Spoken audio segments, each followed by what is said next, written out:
우리 옆 사람하고 인사 나누십시다. 사랑합니다. 축복합니다. 예, 마스크를 끼고 찬송도 해야 되고 예배를 드려야 되는 여러분들 얼마나 답답한지 참 죄송하고 또 한편으로는 감사하기도 합니다. 준삼층에 마스크 끼워주세요.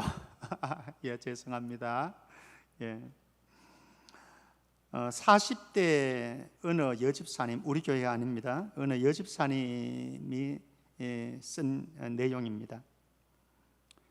청소년 시기부터 간헐적으로 두통을 많이 앓았다고 합니다. 그러다가 한 남자를 만나서 또 행복한 결혼을 했고요.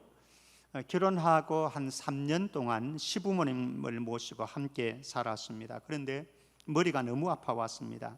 그리고 심지어는 손발이 저려오기도 하고 또 늘 피곤함을 느끼고 속이 더부룩해지는 이런 느낌을 받았습니다. 안 되겠다 싶어서 동네 병원을 찾아갔죠. 그리고 진찰을 했습니다. 그랬더니 신경성입니다. 뭐 간단하잖아요. 아마 여러분들도 경험해 본 이야기죠. 신경성입니다. 그래서 약을 처방해 주었습니다. 약을 먹었지요. 그런데 웬걸 여전히 두통은 심하고 위경련이 일어나기까지 했습니다. 그래서 안 되겠다 싶어서 종합 진찰을 받아보았습니다. 진단 결과는 간단했습니다. 신체적 이상 소견이 없음. 간단했습니다. 그럼에도 불구하고 속은 계속 메스껍고 피곤하고 손발 저림은 심한 형편입니다. 원인이 뭘까요? 아마 우리 모두 알고 있는 것처럼 스트레스 때문에 그렇다, 뭐 이런 것 아니겠습니까? 그렇죠? 예. 우리의 삶의 현장입니다. 사실 살아가면서 우리 마음과 영혼에 져오는 염려라고 하는 이런저런 염려와 근심 때문에 수많은 스트레스가 우리에게 밀려오는 것을 경험합니다. 사실 코로나19로 인해서 수많은 사람들이 지금 스트레스를 엄청 받고 있는 거죠. 사업을 하는 분은 사업하는 대로, 또 직장 다니는 분은 직장 다니는 대로, 또 어린 학생들은 어린 학생들대로 학교를 못 가고 어려움 당하고, 또 부모들은 그들을 근사하면서 또 사회의 경제 생활을 해야 되기 때문에 이런 갈등들, 스트레스들, 그 누군들 스트레스가 없겠습니까? 그 속에서 우리가 살아갑니다. 요즘 부포 세대라고 하는 표현을 합니다. 부양을 포기한 세대다, 이런 거죠. 50대, 60대, 5060 세대들을 가리키는 일반적인 표현입니다. 부모님 봉양하느라고 정말로 고생하면서 살아왔습니다. 그리고 자식들 교육시키느라고 다 쏟아부었습니다. 그러다 보니까 자기의 미래에 대해서는 깜깜합니다. 이 세대를 가리켜서 부포 세대, 자식들에게 부양받아야 될 이런 특혜도 이제는 사라져버린, 자신의 미래는 막막한 이런 세대를 가리켜서 부포 세대라고 합니다. 스트레스가 얼마나 많은지. 그러다 보니까 우리에게 다가오는 스트레스를 감당해내지 못하니까 우리의 몸에 이상 신호가 찾아옵니다. 그래서 거기에 조금 더 오버가 되어지면은 결국은 육체적인 각종 질병이 찾아오게 되어지고 심지어는 정신질환까지 찾아오게 되어집니다. 우리는 직접 경험하고 간접적으로 우리 주변 사람들을 통해서 경험하고 있는 바일 것입니다. 베드로 사도는 초대교회의 신앙 때문에, 믿음이라고 하는 것 때문에 예수 그리스도를 향한 믿음을 지키기 위해서 극심한 핍박을 받으면서 스트레스 받다가 결국은 자기가 있는 그 팔레스타인 땅에서 신앙생활을 못하고 세계 각지로, 특별히 이 지금의 터키 지역으로, 지금의 요르단 지역으로 흩어진 나그네 인생을 사는 디아스포라 그리스도인이라고 그랬죠. 디아스포라 그리스도인들에게 이런 당부를 권면의 말씀을 하고 있습니다. 오늘 말씀입니다. 베드로전서 5장 7절 말씀. 너희 염려를 다 주께 맡기라. 이는 그가 너희를 돌보시니라. 너희 염려를 다 주께 맡기라. 이렇게 말씀합니다. 이게 사실은 길이죠. 예수님께서도 각종 염려증에 시달리고 있는 인생을 너무나 잘 아시기 때문에 천국 시민들에게 당부의 말씀을 하셨습니다. 우리가 너무나 잘 아는 말씀입니다만은 마태복음 6장 34절 말씀입니다. 제가 읽습니다. 그러므로 내일 일을 위하여 염려하지 말라. 내일 일은 내일 염려할 것이요 한날 괴로움은 그날에 족하느니라. 예수님께서는 저와 여러분들이 우리 스스로 감당하지 못하는 일들이 너무 많은데, 그러면서도 스스로 염려와 근심 속에 빠져들어가는 그런 사람, 그런 인생이 되지 말라라고 우리에게 권면의 말씀을 하십니다. 더구나 아직 다가오지 않은 일, 내일인 거죠, 미래인 거죠. 아직도 다가오지 않은 내일 일을 가지고, 미래의 일을 가지고 너무 염려하고 너무 힘겨워하지 말라. 그게 푹 빠져 있다 보면은 너희들이 한 날 한 날 살아가는 하나님의 은혜를 놓치게 되어질 것이다. 내일 되어질 일을 미리 가불해서 염려 고민하지 말고 내일 일은 내일에게 맡기고 한 날 한 날 주님이 주시는 은혜를 만끽하면서 그 속에서 감사하면서 자족하면서 살아가라. 예수님께서 그렇게 말씀해 주셨습니다. 저와 여러분들이 힘들지만은요, 어렵지만은 스트레스를 받는 것은 사실이지만, 그러나 분명한 것은 한 날 한 날 하늘에서 내리는 만나와 메추라기의 은혜가 있는 줄 믿습니다. 그거 붙잡고 살아가십시다. 예수님 말씀 우리에게 하셨으니까. 자, 그런데 저와 여러분들이 흔히 말을 합니다. 집사님, 군사님, 주님께 맡기고 마음 편하게 살아가십시다. 사실은 정답이 맞습니다. 옳습니다. 100번 옳습니다. 그런데 우리의 삶의 현장으로 들어가면, 그러면서도 이게 정답인 것을 알면서도 또 주님께 맡겼습니다 라고 하면서도 우리의 삶 속에서는 내가 끙끙거리면서 헤매는 모습들을 우리에게서 보게 되어집니다. 사실은 주님께 맡기기까지 과정들이 있습니다. 과정들. 근래에 저희 가정에 큰딸 혜린이 결혼식을 앞두고 좀 많은 스트레스를 경험해 보았습니다. 아내하고 혜린이하고 셋이서 이런저런 상의들을 많이 했습니다. 결혼식을 취소를 해야 하는 거나, 아니면은 형제들만, 아주 가까운 지인들만 해서 스몰 웨딩을 해야 되나, 교회에 광고를 해야 하나, 그래서 교인들에게 부담을 줄 것 같아서 아예 교회에 광고를 하지 않으려고까지 이제 얘기가 됐습니다. 그러니까 처제가 언니한테 귀뜸을 해 주었습니다. 언니, 그러면 교인들이 더 헷갈리게 된다. 귀뜸을 줘서 뭐 이런저런 논의 끝에 결론을 내렸습니다. 결혼식은 진행을 하도록 하자. 그러나 교회 광고는 하지 말자. 그리고 방문 축하도 사절을 하자. 그래서 천집사님이 주보에 교통편 안내를 내고 차량 광고를 냈는데 제가 다 빼라고 그랬습니다. 교통편도 빼고 차량 광고도 빼고. 장로님 가운데는 목사님 계좌번호 올려야 안 됩니까? 제가 안 올린다고 했습니다. 식사 인원을 몇 명으로 해야 될 것인가 정말 고민스럽더라고요. 전혀 가늠을 하지는 못했으니까, 또 이제 교회에 방문 축하를 사절한다고 이제 광고를 했으니까, 심지어는 저희 형제도 대구, 이번에 제가 참 재밌는 거를 알았습니다.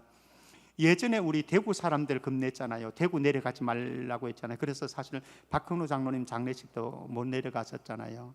저도 못 내려, 우리 교역자들도 그때는 못 내려갔거든요. 너무 죄송한 마음이 있는데요. 그런데 이번에 제가 형제들하고 통화를 하니까요, 대구 사람, 경북 사람들이 그런답니다. 서울 사람들 못 내려오게 하자. 그래서 서울 사람들 내려오면은 그 사람들 막자 이런 분위기가 되어버렸답니다. 그래서 저희들이 애초에 형님 우리 결혼식 하는데 참 어쩔 수 없이 상황은 결혼식을 하는데 안 오셔도 저희들 전혀 섭섭하지 않습니다. 그렇게 이제 말씀을 드렸어요, 애초에. 그러다가 이제 결혼식 한 주간을 앞두고 지난 주간에 이제 지난 주간이죠. 아내가 이제 톡을 하고 이제 제 바로 위에 누나하고는 아내하고는 굉장히 가깝기 때문에 속에 있는 얘기도 주고받고 그러기 때문에 누나한테 이제 사정을 얘기했습니다. 아무래도 왔다가 또 어려운 일들이 생기면은 우리 마음도 편하지 않고 또 형제들도 편하지 않으니까 안 오는 게 좋겠다. 그래서 사실은 우리 형제들하고 사촌들 다 못 왔습니다. 대구 경북 지역에 다 있거든요. 그리고 이제 서울 계신 맏형님 그 조카들만 해서 이제 장례를 했었습니다. 참 고민이 많았습니다.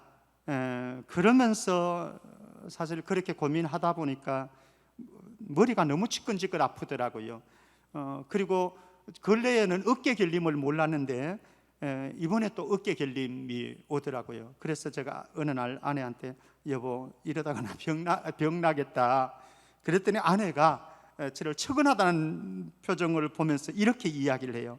고민한다고 어쩔 수 없는 일인데 그냥 흘러가는 대로 해요. 맞는 말이죠. 자, 그런데 조금 더 보십시다. 어느 날 혜린이하고 아내하고 이런저런 상의를 하다가 뭐 이런저런 방법들도 이제 얘기가 나왔죠. 그러면서 혜린이가 마음이 상해서 입을 딱 다물어 버리는 것을 발견했습니다. 그리고 자기 삶으로 들어갔습니다. 그러니까 제가 마음이 아픈 거죠 또. 그래서 이제 그 다음 날 가족 단톡에다가 제가 올렸습니다. 딸 축복된 날인데 이렇게 고민을 줘서 아빠도 마음이 참 아프다. 그래도 아빠의 신분이 있으니 교회 리더로서 마음이 편하지 않다. 이래도 저래도 마음에 걸린단다. 너희들이 좀 이해해 주면 안 되겠니? 그러니까 혜린이가 이렇게 답을 했어요. 아빠한테 속상한 것보다는 나도 요즘 코로나 때문에 너무 스트레스를 받아서 그래. 행복한 날인데 아빠 너무 미안하다. 그러니까 아내가 덧붙였어요. 다 괜찮아. 너무 신경 쓰지 말어. 하나님의 은혜 안에서 모든 것 하는 거요. 제가 이번에 알았습니다. 저보다 훨씬 더 아내가 믿음이 좋다고 하는 사실을. 그래도 마음이 좀 그래서 다음 날 또 딸에게 톡을 했습니다. 큰딸 마음고생 많이 한다. 이제 마음 편하게 갖자. 주님이 인도하시는 대로 한번 가보자. 한껏 축복받아야 할 날인데 아빠가 너무 미안하다. 그랬더니 혜린이가 이렇게 답을 했습니다. 미안해하지 않아도 돼. 나도 이제 마음 내려놓았어. 그러려니 해. 이게 1년의 과정이었습니다. 저희들 결혼 준비를 해오면서 경험한 1년의 과정. 그래서 오늘 말씀 준비를 이 말씀을 사실은 지난주에 설교로 말씀을 준비를 해놓았습니다만 지난주 하는 것보다는 타이밍이 그냥 이번 주가 낫겠다라는 생각에 이번 주로 말씀을 전했습니다. 아마 사실 여러분들도 이런 비슷한 고민들, 갈등들 많이 가지고 있을 거예요. 그 속에서 스트레스 참 많이 받으리라고 생각되어집니다. 그런데 결국 그 고민 끝에 도달하는 것은 무엇인가 하면은 그래 내가 어쩔 수 없는 상황이라고 한다면 현실이라고 한다면 일이라고 한다면 주님의 손에 전적으로 의탁하자 맡기자. 그리고 주님의 일하심을 한번 기다려보자. 이게 저희들이 이번에 결혼하면서 경험했던 어떤 과정이었습니다. 자, 그러면은 우리가 주님 앞에 주께 맡겨야 될 영역들이 어떤 부분이 있는가? 성경은 어떻게 말씀하고 있는가? 몇 가지 한번 우리 검토해 보십시다. 첫 번째는요, 염려를 맡기라고 오늘 우리 보았던 말씀입니다. 그래도 한번 더 보십시다. 베드로전서 5장 7절입니다. 베드로전서 5장 7절. 너희 염려를 다 주께 맡기라. 이는 그가 너희를 돌보심이라. 사실 이 시간도 여러분들 이런저런 염려를 가지고 있지요. 사실 금요일, 토요일 양일간에도요, 이 온라인 예배로 전환해야 되느냐, 현장 예배를 계속 들어야 되느냐, 이런 것 때문에 저한테 문의도 많이 오고 또 대화도 나누고 통화도 하고 이런 과정들이 좀 많았습니다. 염려가 참 많죠. 아마 여러분들 일상에서 안고 있는 코로나로 인해서 이런저런 염려들이 굉장히 많을 겁니다. 그런데 주님 말씀합니다. 너희들의 염려를 다 주께 맡겨라. 두 번째, 짐을 맡기라고 말씀합니다. 시편 55편 22절 말씀입니다. 시편 55편 22절 제가 보겠습니다. 내 짐을 여호와께 맡기라. 그가 너를 붙드시고 의인의 요동함을 영원히 허락하지 아니하시리로다. 너의 짐을 여호와께. 사실 이 시간도 어떤 분들은 경제적인 짐 때문에 숨통이 막히는 분들이 있을 거고, 이 시간도 어떤 분들은 육체의 질병으로 인해서 숨통이 막히는 분들도 있습니다. 이 시간 예배에 참여하고 싶지만은 육체의 한계로 인해서, 질병의 한계로 인해서 오프라인 예배에 동참하지 못하는 분들도 많이 있습니다. 사실 여러분들이 가지고 있는 각종 이 짐들이 많이 있습니다. 자녀들을 생각하면서, 또 사업을 생각하면서, 직장 생활 속에서 또 학업을 해나가면서 우리에게 있는 많은 짐들이 있는데 이 짐들을 주님께 맡겨라. 주님 그렇게 말씀합니다. 세 번째입니다. 길을 맡기라, 이렇게 말씀합니다. 시편 37편 5절 말씀입니다. 시편 37편 5절. 너의 길을 여호와께 맡기라. 그를 의지하면 그가 이루시고. 우리가 사실 살아가다 보면요, 길을 두고서 이 길을 선택해야 되느냐, 이 길을 선택해야 되느냐, 정말로 갈팡질팡될 때가 많아요. 지금도 오늘 이제 3부 예배 마치면은 제가 이제 지금 자가로 들어가기 때문에 장로님들만 모여서 좀 논의해 달라고 부탁을 드렸습니다. 온라인 예배로 다시 전환을 해야 되느냐, 아니면은 지금 이 정도의 수준의 예배를 가야 되느냐. 사실은 소리들도 많아요. 어떤 분들은 제가 광고 시간에 말씀드렸듯이 무슨 소리냐, 예배를 왜 그렇게 쉽게 생각하느냐, 뭐 이런 말씀들도 있고, 무슨 소리냐, 그렇게 지혜 없으면 교회가 욕먹지, 이런 말씀도 있습니다. 사실 다 옳습니다. 생각이 다 옳습니다. 그 속에서 우리는 어떤 길을 선택해야 될까? 어떤 길을 선택해야 될까? 아마 여러분들에게 이 길을 선택해, 이 길을 선택해야 되느냐, 저 길을 선택해야 되느냐, 이런 갈림길에서 고민하고 스트레스 받는 분들이 있는데 주님 말씀합니다. 너의 길을 여호와께 맡기라. 그리고 네 번째, 행사를 맡기라고 말씀합니다. 잠언 16장 3절입니다. 너의 행사를 여호와께 맡기라. 그리하면 내가 경영하는 것이 이루어지리라. 우리 결혼식 행사였습니다. 주께 맡기라. 근데 제가 말씀드렸습니다. 그 맡기기까지의 과정들을, 저희 가족이 고민했던 고민들, 갈등들, 받은 스트레스들을 여러분들에게 같이 함께 나누었습니다. 사실은 여러분들의 현재의 삶의 모습 아니겠습니까? 그렇죠? 여러분들의 가정에서 하는 어떤 일들, 행사들, 이런 크고 작은 일들이 있는데 그것을 주께 맡긴다고 하는 것이 이런 과정들을 거치더라라고 하는 거죠. 그런데 분명한 것은 주께 너희 행사를 여호와께 맡기라라고 말씀합니다. 한 걸음 더 나가면은 영을 맡기라, 이렇게 말씀을 합니다. 시편 31편 5절 말씀에 다윗이 압살롬의 반역을 피해 가지고 이리저리 도망다니는 그런 때의 고백입니다. 시편 31편 5절 말씀 보면은 내가 나의 영을 주의 손에 부탁하나이다. 진리의 하나님 여호와여 나를 속량하셨나이다. 나의 영을, 나의 영혼을, 다른 표현을 한다면은 나의 목숨을, 생명을 주님 손에 부탁합니다. 주님께 맡깁니다. 이런 고백인 거죠. 이 고백이 누구에게 나오는가 하면 예수님의 십자가 상에서의 고백으로 나타나는 거죠. 우리 누가복음 23장 46절 말씀에 보면은요, 예수께서 큰 소리로 불러 이르시되 아버지 내 영혼을 아버지 손에 부탁하나이다. 우리의 삶에, 우리의 목숨까지도, 우리의 영혼까지도 아버지 손에 부탁합니다. 예수님의 마지막 기도였습니다. 예수님을 빼어 닮은 사람들이 성경에는 몇몇 사람들이 있습니다만 그 가운데 한 사람, 서대반 집사님, 그가 어떻게 순교의 길을 걸어가면서 어떻게 고백하는지 사도행전 7장 57절에서 이렇게 말씀합니다. 주 예수여 내 영혼을 받으시옵소서. 주 예수여 내 영혼을 받으시옵소서. 그리고 그는 순교했습니다.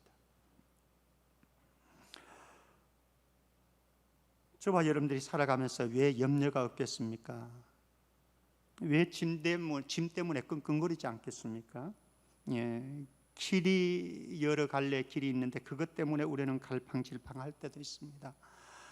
행사를 우리의 계획들을 진행하는데 너무나 고민스러울 때도 있습니다. 심지어는 목숨의 문제까지도 달려있는 때가 있습니다. 그런데 성경은 주님께 맡겨라. 그러면은 우리는 이런 질문 나올 수 있습니다. 목사님, 내 인생인데 왜 하나님의 손에 주께 맡기라고 말씀합니까? 주체성이 없는 것 아닙니까? 책임감 없는 행동 아닙니까? 나의 인생인데요. 이렇게 질문할 수가 있습니다. 그런데 우리는 주님께 맡겨야 되는 몇 가지 이유를 여러 가지를 생각해 볼 수 있습니다만 저는 세 가지만 한번 생각을 해보려고 합니다. 첫 번째, 인간의 한계 때문에 그렇습니다. 인간의 한계, 우리가 가지고 있는 한계성, 한번 성경 보시겠습니다. 잠언 27장 1절입니다. 잠언 27장 1절 말씀에 너는 내일 일을 자랑하지 말라. 하루 동안에 무슨 일이 일어날지 내가 알 수 없음이니라. 우리 김동진 집사님, 김정렬 집사님 아들 성룡이가 어느 날 그런 일이 벌어질지 정말로 상상 안 했죠. 상상하기도 싫었죠. 근데 모르잖아요. 사실 우리 인생에는요 특별히 두 가지의 한계가 있습니다. 하나는 지혜와 지식의 한계입니다. 알지 몰라요. 알지 못해요. 몰라. 알면은 처방할 텐데 알지를 못합니다. 모릅니다. 이게 우리 인간의 한계라고요. 또 다른 한계, 우리가 알지라도 잘 알기는 하는데 그것을 해결할 능력이 우리에게 없어요. 두 가지 한계인 거죠. 지혜의 한계이고 지식의 한계이고 능력의 한계다라고 하는 거죠. 이게 우리의 인생이다라고 하는. 그러니까 이런 한계를 가지고 있는 우리의 인생이 갈 방향은 무엇인가? 완전하신, 모든 것을 다 알고 계시는, 능력이 무한하신 그분에게 맡기자라고 하는 겁니다. 두 번째, 우리가 맡겨야 되는 이유는 인간의 한계 때문이기도 하지만 하나님의 전능하심 때문이기도 하다라고 하는 거지요. 우리 빌립보서 4장 13절 말씀입니다. 빌립보서 4장 13절 말씀 제가 봅니다.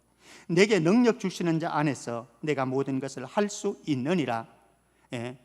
지혜의 한계, 지식의 한계, 그리고 능력의 한계, 이게 우리 인간의 모습인데 하나님은 대비적으로 해서 지식에 있어서 완전한 지식을 가지고 계시고 완전한 우리의 인생의 마스터 플랜을 가지고 계시고 그리고 마스터 플랜을 완전하게 성취할 수 있는 능력까지도 그분에게 있다라고 하는 거죠. 그러니까 바울은 고백합니다. 내게 능력 주시는 자 안에서 내가 모든 것을 할 수 있다.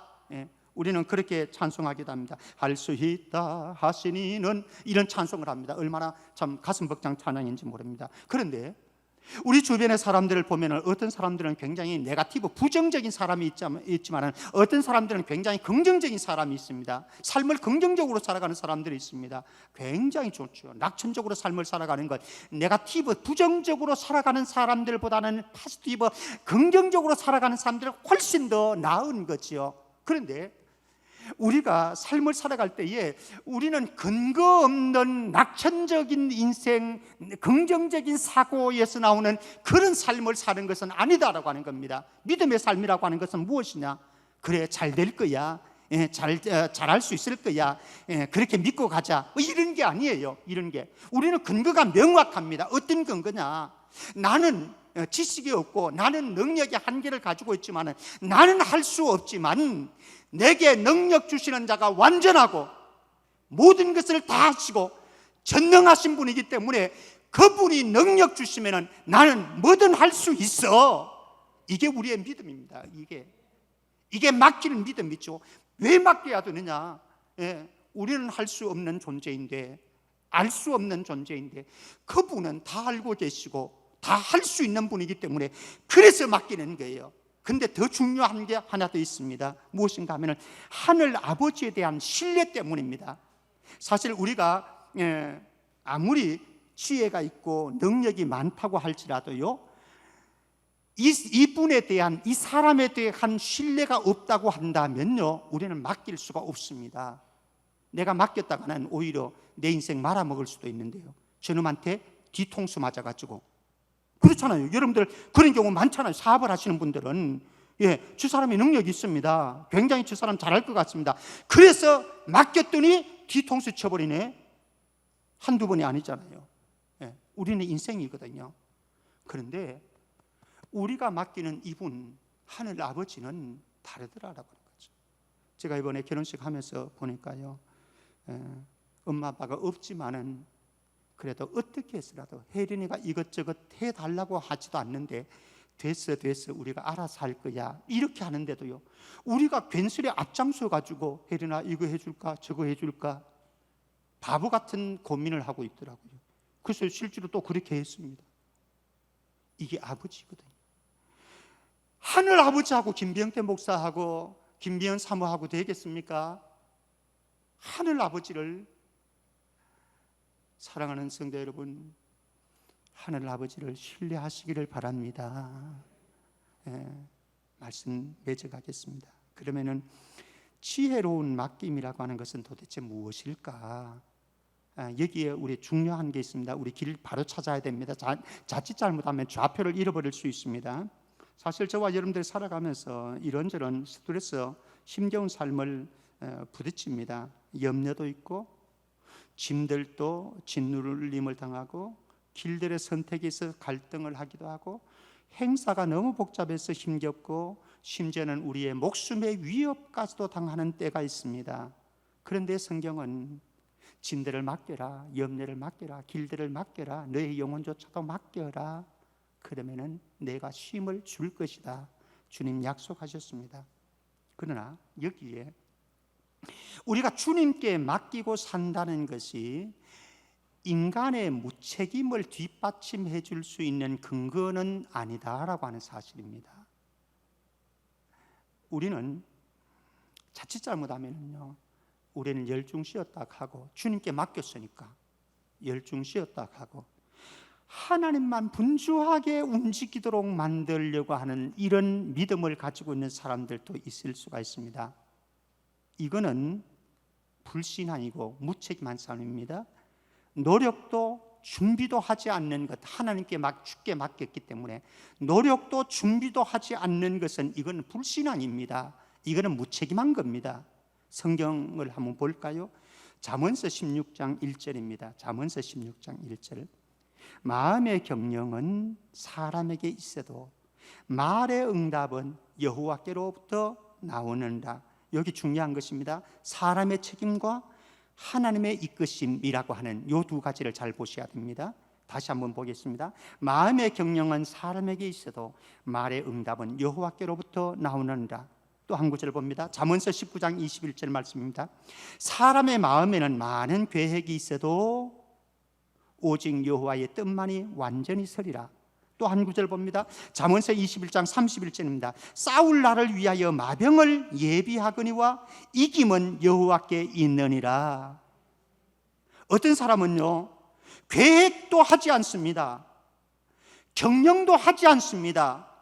준비도 하지 않습니다. 마병을 예비하지도 않습니다. 이거는 믿음 있는 삶이 아니라 불신앙의 삶인 거죠. 무책임한 삶인 거죠. 바른 믿음은 무엇이냐? 이것입니다. 우리의 삶에 생각을 합니다. 계획을 합니다. 준비합니다. 노력합니다. 철저하게. 그러나 여기까지입니다. 더 이상 우리가 할 수 있는 영역이 없습니다. 그 부분은 주님께 의탁하는 거예요. 그러니까 무엇인가 하면요, 내가 기도하고 생각하고 계획하고 준비하고 노력하고 애쓰는데 이 모든 과정을 주님이 통치해 가십니다 라고 하는 확신을 가지고 준비하고 기도하고 노력하고 애쓰는 삶, 그리고 그렇게 달려간 이후에 최종 결과가 나에게 다가왔습니다. 그것은 나에게 유익하든지 유익하지 않든지 어떤 결과이든지 간에 하나님께서 하셨으니 저는 감사합니다. 아멘입니다. 요게 진짜 주님께 맡기는 삶의 여정이라고요. 바른 믿음이라고요. 자, 마지막 성경 한 구절 읽고 마치겠습니다. 제 아내가 굉장히 좋아하는 말씀입니다. 시편 123편 2절 말씀. 123편 2절. 이런 말씀은 같이 읽어야 좋은데 여러분들 좀 불편하셔서 제가 대신 읽어드릴게요. 상전의 손을 바라보는 종들의 눈같이, 여주인의 손을 바라보는 여종의 눈같이 우리의 눈이 여호와 우리 하나님을 바라보며 우리에게 은혜 베풀어 주시기를 기다리나이다. 이 말씀이 각종 짐들과 스트레스와 염려 속에 있는 여러분들의 힘이 되어지고 능력이 되어지고 안내자가 되어지는 은혜가 있기를 주의 이름으로 축원합니다. 기도합니다. 하나님 아버지, 각종 염려 속에 살아가고 각종 고민과 스트레스를 받으면서 두려움 속에 살아가는 우리의 삶을 주님께서 내가 너의 모든 짐들을, 내가 너의 길들을, 내가 너의 영혼까지도 맡아주겠다고 약속하시면서 나에게 맡기라고 말씀을 하셨사오니 우리가 행해야 될 모든 계획과 준비는 철저하게 하고 노력 철저하게 애쓰고 그 다음에 할 수 없는 영역, 모든 과정들을 통치하시는 주님, 마무리 결과까지도 우리에게 선물하시는 주님께 전적으로 의탁하면서 믿음으로 나아갈 수 있는 우리 성도들 되게 하여 주옵소서. 한 주간도 그렇게 살아서 주님이 일하시는 것 바라볼 수 있는 우리 모두가 되게 하실 줄 믿사옵고 거룩하신 예수 그리스도 이름으로 기도합나이다. 아멘.